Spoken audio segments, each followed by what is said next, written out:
جب میرے دونوں بازو اور ٹانگ کٹ گئی تو مجھے لگا کہ وہ مجھے چھوڑ دے گی۔ جانیے ایسے جوڑے کی کہانی جو مشکل وقت میں بھی الگ نہ ہوئے۔ محبت وہی سچی ہوتی ہے جو ہر حال میں آپ کا ساتھ نبھائے، چاہے وقت اور حالات کچھ بھی ہو جائیں، مشکلات کتنی ہی کھڑی ہو جائیں، لیکن محبت کبھی نہیں بدلتی۔ یہ صرف کتابی اور رومانوی باتیں نہیں ہیں، بلکہ لاہور سے تعلق رکھنے والے ایک جوڑے کی سچی محبت کی مثال ہے۔ لاہور کے رہائشی داؤد صدیق اور ان کی بیوی ثنا ایک دوسرے سے اتنی محبت کرتے تھے کہ دیکھنے والوں کی آنکھیں نم ہو جاتی ہیں۔ ان کی کہانی جان کر شاید آپ کو بھی یہی احساس ہوگا کہ ہر محبت کرنے والے کو ثنا کی طرح ثابت قدم رہنا چاہیے، تاکہ محبت کی عزت یہ معاشرہ بھی کرے۔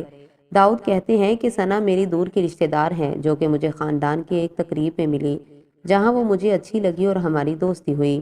ہم دونوں کا ایک دوسرے سے رابطہ موبائل فون کی وجہ سے تھا۔ ہم ملتے تو نہیں تھے، ہاں البتہ میسج اور فون کال پر رابطے رہتے تھے۔ ثنا کی والدہ کا انتقال ہو چکا تھا، یہ اپنے والد اور بہن بھائیوں کے ساتھ رہتی تھی۔ مجھے ثنا کو دیکھتے ہی اس سے محبت ہو گئی تھی اور ثنا بھی مجھے پسند کرنے لگی تھی۔ ایک دن ثنا نے مجھ سے کہا کہ ہم کب ملیں گے، آپ آج ہی آ جاؤ مجھ سے ملنے۔ اس وقت میں بہت خوش ہوا، میں نہیں جانتا تھا کہ خوشی کو کن الفاظ میں بیان کروں۔ مجھے معلوم بھی نہیں تھا کہ میں ثنا سے ملنے جاؤں گا تو میرے ساتھ کیا حادثہ پیش آ جائے گا اور میں ہمیشہ کے لیے معذور ہو جاؤں گا۔ حادثہ کیسے ہوا؟ داؤد ثنا سے ملنے جا رہے تھے تو ان کے ہاتھ میں ایک لوہے کا ڈنڈا تھا جس کو ان کے والد نے چھت پر رکھنے کے لیے کہا تھا۔ بہرحال داؤد کہتے ہیں کہ میں جو ہی چھت کی طرف گیا، بجلی کی تاروں سے وہ ڈنڈا ٹکرایا جس سے مجھے ایک زوردار کرنٹ لگا اور اچانک دھماکہ ہو گیا۔ میں زمین پر جا گرا اور میرا جسم چل گیا۔ لوگ مجھ پر مٹی ڈالی تاکہ آگ بجھائی جا سکے، جس پر میں نے ان سے یہی کہا کہ مجھے یہاں سے باہر نکالو، میں تکلیف میں ہوں، مجھ سے برداشت نہیں ہو رہا، اور پھر بے ہوش ہو گیا۔ داؤد بتاتے ہیں کہ میں نیم بے ہوشی میں تھا، میرے ذہن میں یہ خیال آیا کہ مجھے تو ثنا سے ملنے جانا تھا، اور اچانک آنکھ کھل گئی، مگر جب مجھے ہوش آیا تو دیکھا کہ میں بستر پر لیٹا ہوا ہوں، میرا پورا جسم سفید پٹیوں سے بھرا پڑا ہے۔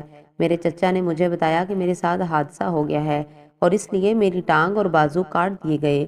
میرے دل میں بس خیال آتے رہتے کہ اب تو میں معذور ہو گیا، ثنا مجھے چھوڑ دے گی، وہ مجھ سے جیسے شخص کو کیوں پسند کرے گی، اب مجھے اپنی محبت کبھی نہیں ملے گی۔ ثنا کو جب داؤد نے کہا کہ ہاں میں ملنے آ رہا ہوں تو وہ اس کے انتظار میں فون کرتی رہی، اور پھر داؤد کا فون مستقل بند ہو گیا۔ ثنا بتاتی ہے کہ داؤد میرے دور کے رشتہ داروں میں سے تھا، تو میں نے اپنے معلوم ہوا کہ اس کے ساتھ تو اتنا بڑا حادثہ ہو گیا ہے اور وہ ہسپتال میں ہے۔ مجھ سے رہا نہ گیا اور میں ہسپتال آ گئی تو مجھے کسی نے اس سے ملنے نہ دیا، لیکن میں چھپ کر داؤد کے کمرے میں گئی، اس کو دیکھا، اس کے کان میں صرف اتنا کہا، تمہاری ثنا تمہارے پاس آ گئی ہے، تمہیں کچھ نہیں ہوگا، ثنا تمہارا ہر حال میں ساتھ دے گی۔ اور کچھ وقت بعد داؤد کو ہوش آ گیا۔ ثنا کے والد اس شادی کے خلاف تھے جس کی وجہ سے ثنا نے اپنا گھر چھوڑ دیا۔ ایک ماں اپنے قریبی خالہ کے گھر رہی اور داؤد کو فون کیا کہ اب میں تمہیں نہیں چھوڑ سکتی، میں تمہارے لیے سب کچھ چھوڑ کر آئی ہوں، آپ مجھ سے شادی کر لو، میں آپ کا ساتھ کبھی نہیں چھوڑوں گی۔ یوں دونوں کی شادی داؤد کے ماموں کے گھر ہوئی۔ داؤد کے گھر والے شادی کے لیے رضامند نہ تھے کیونکہ داؤد کی ایک ٹانگ اور دو بازو کٹ چکے تھے۔ ان کا خیال تھا کہ کسی بھی لڑکی سے داؤد کی شادی کرنا زیادتی ہے، مگر ثنا کی محبت نے ہر کسی کا دل مول لے لیا۔ اب ثنا کا ہر کام خود کرتی ہے، اس کے ساتھ خوش بھی ہے۔ امید ہے آپ کو ویڈیو اچھی لگی ہوگی۔ ویڈیو کو لائک اور شیئر ضرور کریں۔ ملتے ہیں ایک اور نئی ویڈیو کے ساتھ۔ وعلیکم السلام ورحمۃ اللہ وبرکاتہ۔